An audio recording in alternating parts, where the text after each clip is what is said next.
Through the Noise with your host, Ernesto Glucksmann. Hey, Tom, thanks for joining me on the virtual world. Hey, no, Ernesto, good to be with you. Yeah, Tom, Tom Kiernan. Did I pronounce that last name right? You did? I did. All right. Tom Kiernan, President and CEO of the American Wind Energy Association. Gotta say, I've been wanting to talk to you guys for a little while. Over time, I've just gotten more and more interested in what's happening in the energy sector in general, but more specifically, where innovation exists, where there's new technologies evolving, and the wind industry probably has a lot going on right now. So I was hoping to get you on the show and give us a sense of the group and kind of what you're seeing for your members. So first, what is AWEA? Like, how do you describe the association to somebody who's outside of this world? Yeah, happy to summarize AWEA. AWEA is the American AWEA. Wind Energy Association. So we represent about 1,000 companies that are in the wind industry, everybody from the manufacturers of the turbines and the blades and the towers and all the parts that go into them, as well as the companies that develop wind farms, build the wind farms, the construction folks, and then also on the development side. I mean, you've got to be out there with landowners, figuring out where you've got a good wind resource, where you've got some farmers and ranchers that would be enthusiastic to lease small portions of their farm or ranch for the wind turbine foundations, et cetera. And then we also have, the lawyers, consultants, et cetera. So it is an extraordinarily exciting time to be a part of AWEA and the energy sector, because there is so much change going on right now. I mean, the electric generating sector is going through a lot of change with renewables, wind, solar, and storage coming on quickly. So a lot to talk about, a lot of change. And I think it's for the better, because we're providing low cost, clean electricity, and we're creating jobs. And we're sure we'll talk about all of that. Yeah. Just shoot on all and like where to dive into, but let's talk on the financial side for farmers if I had some land out in the middle of a windy plot of the country and I just got kind of fed up with growing potatoes or something, would I contact you guys? Like, what would be, what could I possibly make putting one of these things on? It's impressive. We are, for many farmers and ranchers, they were referred to us as a drought-resistant cash crop. Oh, Point okay. being, they will lease just a small little portion of some field for a turbine, or if they're scattered, if they've got a large ranch, 10 or even 20 turbines, and normally get somewhere $7,000, $8,000, $9,000 a year for the leasing of that small portion of their farm and ranch. And remember, I mean, they're still running cattle out there or farming it or whatever they're doing. And they then get, just say for round numbers, $10,000 a year. And if they've got 20 turbines, that's $200,000 a year for the next 25, 30 years, guaranteed payments. So farmers will talk about how this is enabling them to keep their farm in the family, or to pass it on in a financially solvent way to their children. So this is a financial lifeline to many of these farms and ranches, having the wind farms there. And they'll talk about, hey, I'm growing soybean and I'm making electricity here. So it's one more crop, if you will, that they're producing. So they love wind energy, and we're creating jobs. We're creating also tax income for the counties.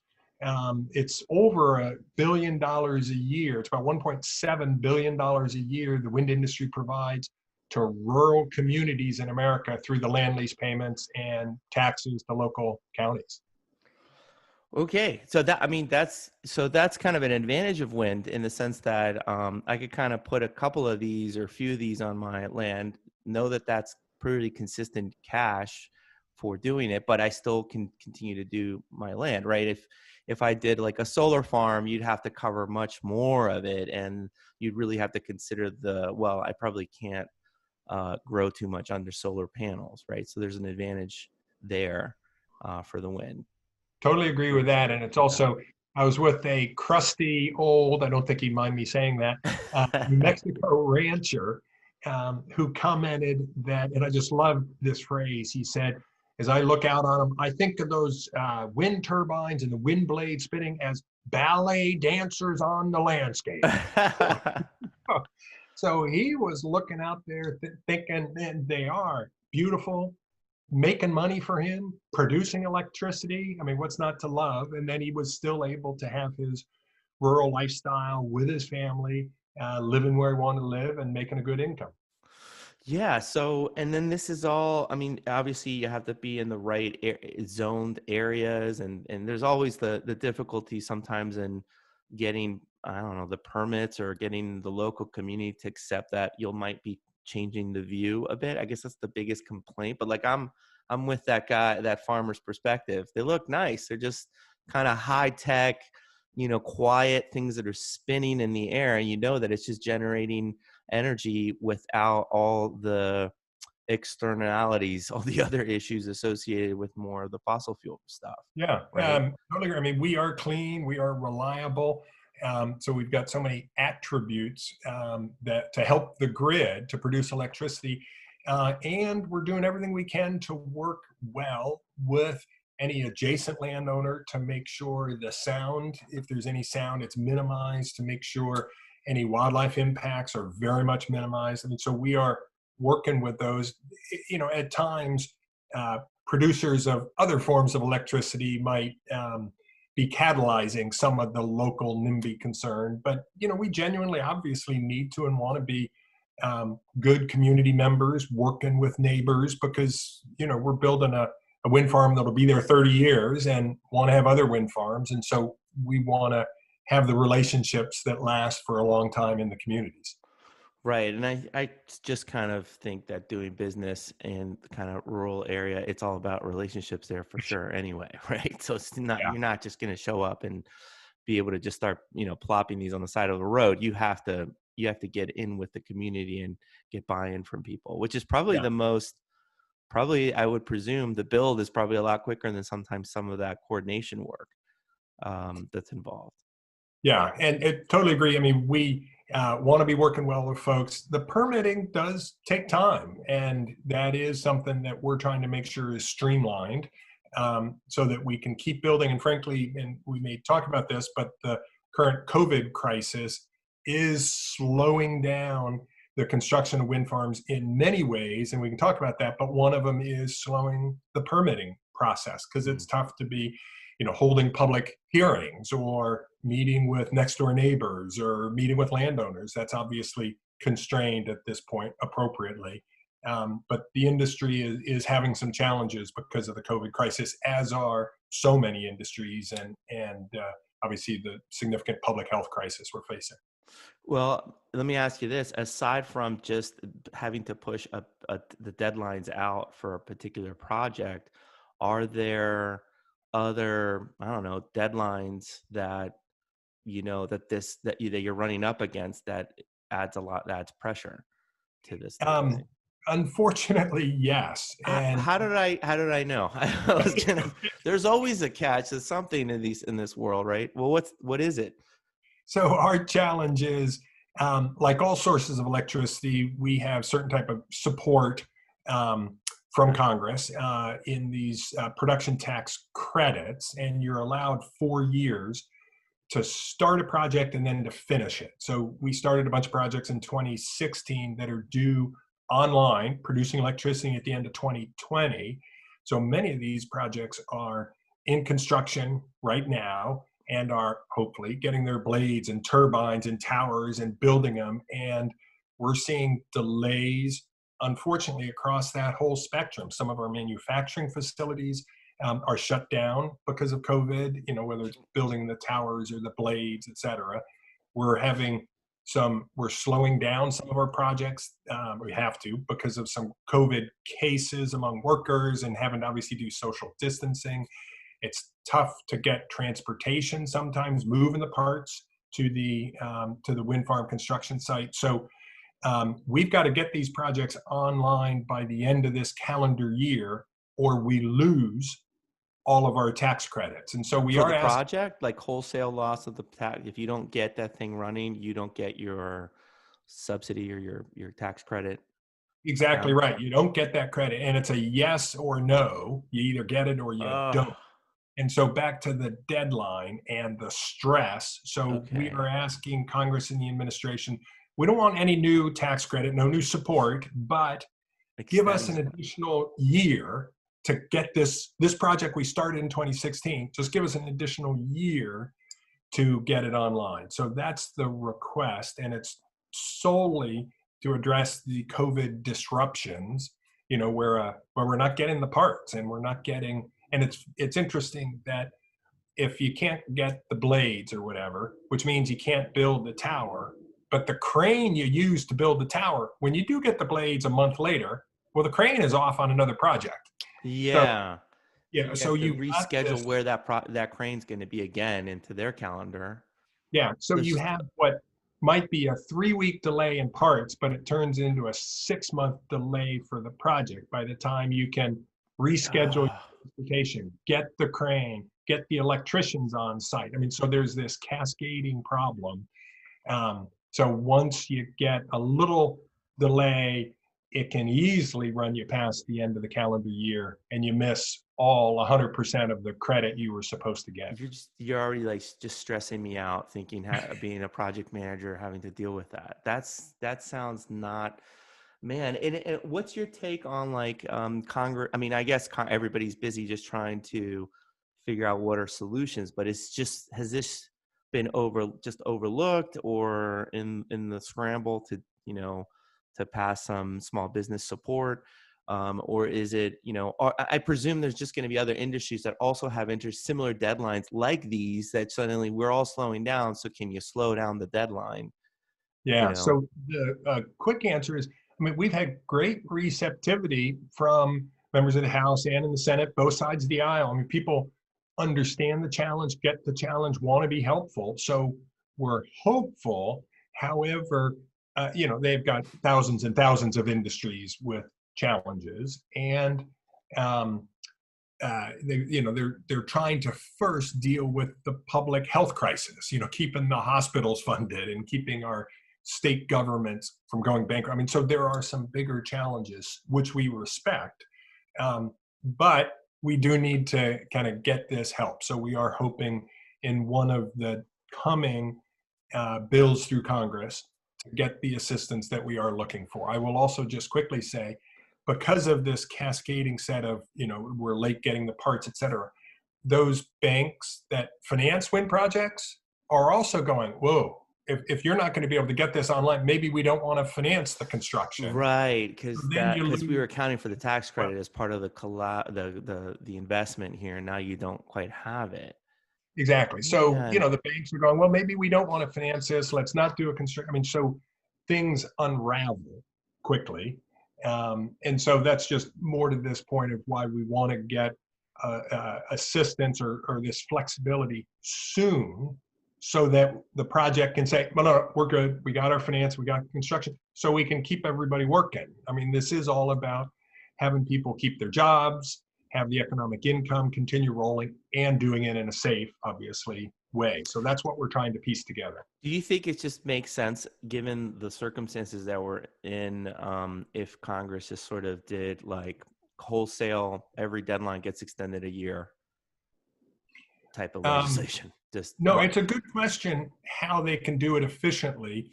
The challenge, obviously, legislation is very specific and detailed and targeted to each industry. So I think it's tough to do a broad brush. But then they're going to dive into the details where like they'll have to pull up the understanding of okay, for this industry, we just need a 6 month. For this one, they want a year. I mean, then you just have endless 20, 30 something year olds on the Hill trying to figure out how Which to is a write little bit of the new world we live in right now, that people up on the Hill are working a bit 24/7, trying to understand the challenges and understand the fix. And I think everybody's sympathetic, understands, but yeah, that's a lot of detail. That's a lot of legislative language. So there's a lot going on. But again, we have a strong case, and we're members of Congress and staff are quite receptive.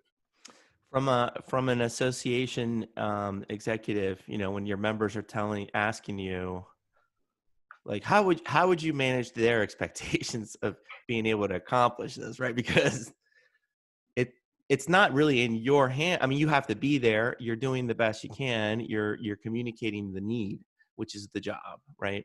But fully agree that managing members' expectations is critically important, and being forthright and saying, hey, here's where we are, and I'm not trying to be pessimistic or optimistic. I'm just trying to tell you the way it is, so that members can make smart, informed decisions. So I want them to have a sense of, what's the probability, what's an honest assessment of how long it's going to be before the legislation. I mean, so I think, the best thing we can do is, one, inform them as forthrightly as we can, and also obviously say, hey, here's where I need your help. Can you give me some more examples? Can you call your member of Congress? We need to get their involvement, their assistance, their voice, and all of the wind workers. I mean, we've got 120,000 people in the industry right now, tens of thousands of wind technicians that are just spectacular spokespeople for the industry. I mean, that speak to how much they love their jobs. Many of them are veterans, and talk about, hey, I went from one mission with the Army to now this mission of building clean, reliable U.S.-made energy. So they're passionate. So a lot of times we need to employ the wind technicians as spokespeople. Right, bring their stories through, because ultimately that's sometimes the emotional component of that gets through to their representative, versus you and your staff saying, hey, we have all this data that would really help this number of people. Like they're like, give us the data when we're really ready for us to make a change. Yeah, here. But, and the reality is they do want both. I mean, they do want the right. data to understand the scale. But to share a brief story, but to your point, I was with a top leadership individual in the House. He was number 2 on the majority side, and I was talking to him about jobs. Hey, these are the jobs we're creating. And there was a wind technician with me, and it was wonderful. He interrupted me, and he goes, no. This isn't about a job. This is a career. I'm building a home, literally. I've got a family. I'm building my life based on this wind farm, because it's going to be here the next 30 years. If I do a good job, and he was a vet, if I do a good job maintaining these turbines and, good job, I'm going to be here. And that's why I have the confidence to build this house, to grow a family. And it was like, I learned I need to shut up and let him talk, but the member of Congress was going, oh, this is my constituent, and oh my goodness, he's passionate about this. So yeah, those stories are powerful and need to be told and need to be heard. And it's funny, you get to see that happen, in the right moment. Sometimes you just had the right appointment, the right flying scenario, the right situation. It just kind of came together. But you can't. You got to work you got to work towards that, cutting through the noise, because these representatives are also being bombarded with everybody else that needs something from them.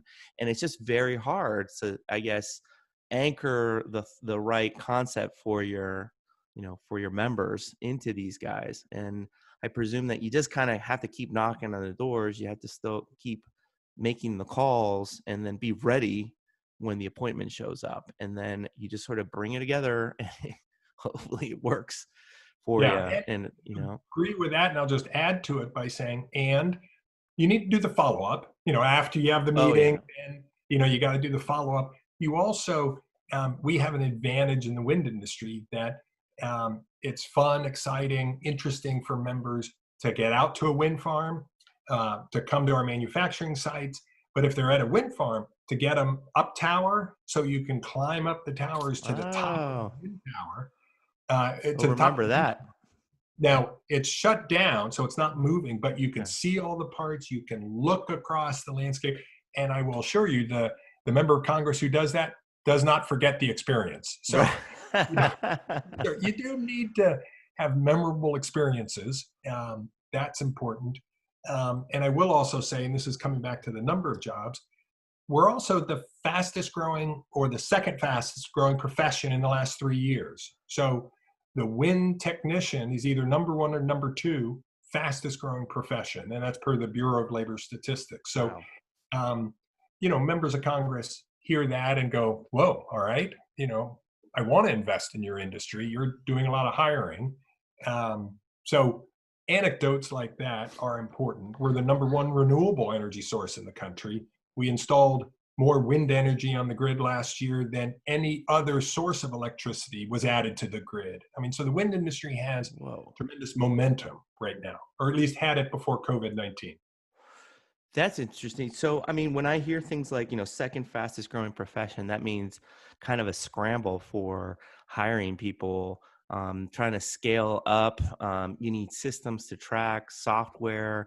You need to train people. I mean, this is, high altitude things. You have to create a lot of, the support systems for that. I mean, I just think that sounds like innovation existing where maybe technology companies should take a peek, or it's not like a more incumbent, more established industry elsewhere that already has been stratified with, a couple of big players at the top and everyone else hoping they get a piece of the action, right? This is dynamic, right? I mean, Totally. This is a very entrepreneurial, young industry that is growing and that is innovating. I mean, we're still very much early on in the technological growth phase. We're far from having perfected the design of the wind blades and the software that manages a turbine or manages, you might have a wind farm with 100 different turbines.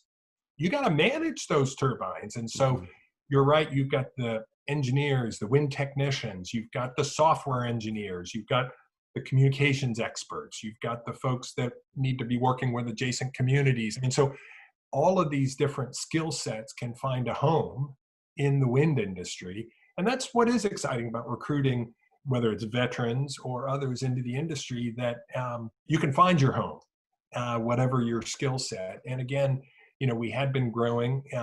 COVID is causing some challenges. There may be, we're looking at potentially tens of thousands of jobs lost if we don't get the relief. But we anticipate or sure are planning to get back onto our growth curve, to get to 20% wind energy in this country by 2030. We're currently about 7.5%. So whoa, this is an okay. industry, young, entrepreneurial, and there's a lot of growth ahead of us. 10%. So you need in the next 10 years, you need to get another About 12%, which means 12% of U.S. generation. We need to add that amount to what we're currently doing, and so I mean that'll be easily another 100,000 jobs in the industry in this next 10 years. And just to pile on, we have mostly onshore wind, but we're now building this offshore wind industry, mostly off the East Coast, but another 30 to 40,000 jobs supporting offshore wind, mostly off the East Coast, off New York, Boston, Washington, D.C., et cetera. And that's a whole new industry, obviously related, but that can create significant economic opportunity for the country. Wow. So, I mean, okay, that's pretty intense. I mean, these are large manufactured products. This is not like you're, do these small parts somewhere and then sort of cobble it together in a little, shop. You have to really figure out logistics and distribution of these large pieces. And then I presume there's been innovation in just the efficiency, right? I think that's kind of been maybe an inflection surprise. They didn't anticipate wind to be as, from what I read in the past, they didn't anticipate wind to find as many new efficiencies as it's done, right? As you've been able to in the past few years. Can you speak to a little bit of that? Am I Yeah, agree. It's to the credit of the industry that we keep beating the projections that Department of Energy or IEA put out. And it's because, that's in America, we do a lot of innovation and we're creative and we solve problems. And we have, it used to be kind of a niche industry. It's now big business and we're investing a lot in, and we've learned longer blades can produce a lot more electricity. We've learned the software, or are learning the software efficiencies that can come where you better control a wind turbine and produce incrementally more energy out of each minute of a wind turbine. And because all of that, the cost of wind electricity has come down dramatically. We are now the cheapest source of electricity on the grid in most parts of the country. So it's cheaper to run a wind farm, which obviously the electricity is free, or at least the wind as the fuel is free. It's cheaper to run a wind farm than it is to run a coal or natural gas plant in most parts of the country. So those innovations have led to benefits for consumers, that we now have less expensive electricity. And guess what? It's also clean and it's Right. reliable. So Better for it's, your local environment, right? As opposed yeah, to opening up another coal plant. exactly. And it's why so many utilities and businesses are buying wind energy. So whether it's Mhm. General Motors or Facebook or Procter and Gamble, they're buying wind energy because it saves them money. And yes, it's also clean and they like that. Right. And also it's stable technology. I mean, it's not like you guys just appeared in the last few years. This is, you got to think about this, that you guys have been innovating and working on your industry, your members have been working on this for decades at this point, right? Totally true. So And on it's, your point, sorry to interrupt, but yeah. right there, and they get guaranteed prices for that electricity for the next 30 years. So we can say, hey, we'll guarantee you this price. So they then know they don't have to deal with the volatility of, I mean, say a natural gas plant, the volatility goes up and down with the cost of the gas. We'll guarantee them a price. How do you do I love that? that. Because the wind does speed up and slow down. So how did you guys figure out that trick? That's been part of the challenge of doing the modeling to forecast the wind Okay. around that wind farm. We can actually have surprisingly accurate forecast for what the wind will be 5 minutes from now, an hour now from now, or the entire year. And there may be some variability throughout the year, or there may be variability year to year, but over time, and across wind farms, it really evens out and is quite predictable and reliable. The folks that manage the electric grid talk about wind energy as the new base load because we are very reliable and predictable in aggregate. When you look across, say, an entire state or multiple wind farms, it's quite reliable and predictable what we're going to produce. So probably the more wind farms pop up and become enabled, even more predictable the number will be, because you'll be able to perhaps monitor or get aggregate statistics so that you can then price point the Exactly. number It's even kind of better. the diversity of wind farms evens it out. An interesting story when I can't remember the name of the hurricane that came ashore near Houston Hmm. a couple of 4 or 5 years ago. We have some wind farms there near Houston and had to shut them down. And they did fine with the hurricane, but we cannot produce electricity at the really high winds. So we didn't produce any electricity on those, but the wind farms that were 30, 40 miles away that we didn't have to shut down, they were just ripping. They were Right. having As the a lot storm of wind. dissipated inland, they could pick up a lot more. Exactly. So even though we had to shut some wind farms down, it to a degree all balanced out because the adjacent wind farms produced a whole lot more electricity than they normally do. Wow. And is there like, so when you put this just to kind of get into some, I guess it depends state by state, but if you put a couple installations on your property, is there a network connection across all the other installation owners that there's some kind of structure to sell that energy to the energy company, or how does that work?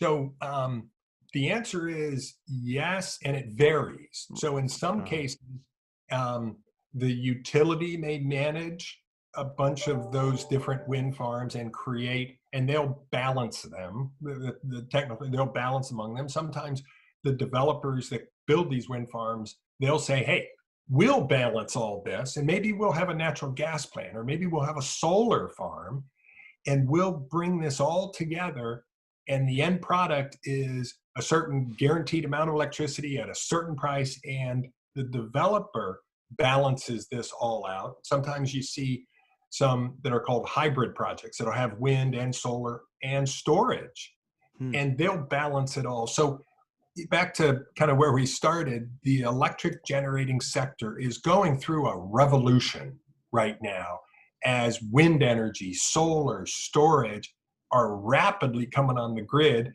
that provide carbon-free electricity and low cost. And we are all learning now how to bring more and more wind and solar and storage onto the grid. And again, to the benefit of consumers. So there's a lot of dynamism, a lot of change, and hence a lot of opportunity. I got a question. Have you seen projects where they're putting a wind turbine by like a hospital, where, a hospital typically needs kind of a diversity of energy generate? I'll give you one story. I've said this many times on the show, and lately seems to come up a lot more, but used to be a volunteer firefighter up in Wheaton, Maryland. I did that for a few years. And I remember, I'll never forget, there was an ice storm that hit Maryland, and it basically knocked out the power lines, just kind of covered everything with ice and knocked them out. And Holy Cross Hospital called us. We were busy, and they called us saying, because we were a rescue squad, we had a generator. They said their backup generators have failed, and we have people in the ICU that were bagging by hand because no electricity. So the ventilators aren't going to work without that. So we just raced to the hospital, threw a rope, walked into the ICU, threw a rope out the window, pulled up had a giant extension cord from our generator and just kicked on the generator. And we just sat there and all the nurses plugged in all the ventilators with extra cords that we had to run the ventilating machines in this hospital. And just kind of, you realize that was a point where we realized, wow, even the backup systems. Hey, there's my kid on the show. Yeah. Hey, buddy, can I come get you in a bit? Okay, I'll come. We'll be wrapped up in 2 minutes, and I'll be right up. Okay. Well, you just made the show. Anyway, that was just an eye-awakening experience that even you just assume that these big installations, these big hospital systems have, well protected, well doubled up backup generator systems, and anything can go wrong. And I just kind of think, man, if they just had, wind turbine on top of the roof or something, could that have powered some of that energy in the moment, right? And we are seeing some companies that do want to have that really local control of their electricity. So while that does happen, it's more now where there are financial arrangements where a hospital will say, hey, we want wind energy because we want carbon free. Okay. And they'll do a financial arrangement to buy the electricity, if you will, from a new wind farm that's being built 50 miles away. And it all gets connected through the grid, and the actual electrons from that wind farm may not make it to the hospital, but the financial arrangement is there. Right. It's traded, and that wind farm is built because that hospital signed that agreement and is paying the money. So the money gets to the wind farm. So maybe that's first step, for some of these institutions, right? Exactly right. That a first step is to create a financial arrangement or to buy the credits from a wind farm. And then maybe over time, get your own wind turbines or solar on their roof. I know in Vegas, there are a lot of the casinos that have solar panels on their roofs, which is great. Makes sense. In the desert, It gets hot. So it just depends on it obviously goes down to on the project level. It just depends how it works, right? You have to have some space for a turbine, right, to make that happen. And what is exciting, about right now, about half roughly of the wind farms that we're building the electricity is going to corporate America. So half to utilities, Okay. but the other half roughly is going to General Motors, Procter and Gamble, Facebook, etc. Data centers, probably. Data, absolutely, including data centers. And again, for us, it's a great not justification. It exemplifies how wind is affordable and reliable, and yes, clean, but it makes sense. And when all these companies are buying wind energy, that just affirms our point that it makes sense. So we're pleased to have their stamp of approval, if you will, on the benefits of wind energy. Can I ask on the side of what's been, if you were to point, because there's several initiatives, right? You're obviously, I was looking at your page here, there's a renewable portfolio standards that you have to constantly be touching, or there's some integrated resource plan. I presume that's sort of integrating some of these things into, improving the integration into grids and things. But where do you feel has been the biggest bottleneck for the industry? Where is it always barely, that you wish you could just knock out and be done, and that would be a dramatic improvement for everyone? So an historic one, I'll talk about historic challenge and then future challenge, but historically, Congress would just approve our tax support every year or every other year. In other words, we didn't have any type of permanence, whereas other sources of electricity, mostly fossil, they have guaranteed sources of support from Congress. They've, had them for decades, but renewable energy had to each year get Congress to reapprove our tax credits. So historically, that's been a big problem because we didn't have the assurance, we didn't have the clarity and the certainty. So that's been a historic challenge. Constantly racing to meet those deadlines. It's constantly rushing because and not sure whether next year we're going to have the same support. So let's not invest in the plant. Let's not build a new plant. Let's not expand. Not prepare our marketing materials for next year because we don't really know until, we did get it again. And, now we have to rush to distribute, let our customers know now's the time because we got. So getting that clarity and certainty from Congress is important, and Congress is doing a bit better. They did give us a 5-year extension back in 2015. So that historically is a challenge. A challenge going forward is and we were talking about it, siting wind farms, that we do need to make sure, obviously, that the wind farms are not impacting wildlife in a negative way or impacting adjacent land. So those are clear requirements, and we support that. And we want to have permitting processes that are efficient, that are quick. I mean, sometimes for some of the bigger projects, you take 2-3 years trying to get them permitted, if not longer. And that just, nobody wins there. It ends up being more expensive. The farmer doesn't get their turbine. I mean, so we just need to be working with communities and state governments, especially in county governments, to move these siting procedures along, make them efficient. 2-3 years. Is this just because you got to get inspectors to come out for the whole process, or like why does it take so long? There are different steps along the way, meeting with the county, meeting with the state governor, meeting with state committees in the legislature, with the governor. I mean, they're just it's a very intensive, currently done, intensive process. Then you've got the challenges of connecting the wind farm to the grid, getting the transmission built. Sometimes you need transmission lines, and that's a challenge to get people to build a transmission line, even though there again, all the landowners get paid for that. But getting the transmission to connect the wind farm to the grid is a challenge for us as well. So doing all of those siting processes is a big challenge. And as a country, we need to speed that stuff up. We can't have the bureaucracies excessively slowing us down. And have you noticed, I guess in those cases, you've noticed where you kind of realize, this is more of a perfunctory step in the bureaucratic process.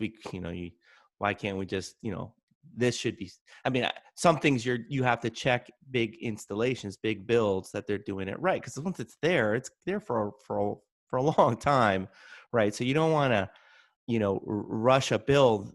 I would presume that's an argument out there, but you've noticed that also it's excessive checking. There's, perhaps it just doesn't move fast enough because you just can't get everybody to meet quickly enough because there aren't enough people that even understand this type of work to do it. That's right? all correct. And it's all exacerbated right now with COVID-19. Oh yeah, we forgot about that one. Who, if we're lucky, it's for a few months delay. If we're unlucky and believe some of the prognosticators, it could be a couple of years, right? So And then what? Yeah. And then exactly, we need to figure out new ways, whether it's doing public hearings by Zoom or other means of continuing the permitting processes, just so we can keep doing business. They don't do public hearings by Zoom? Not yet.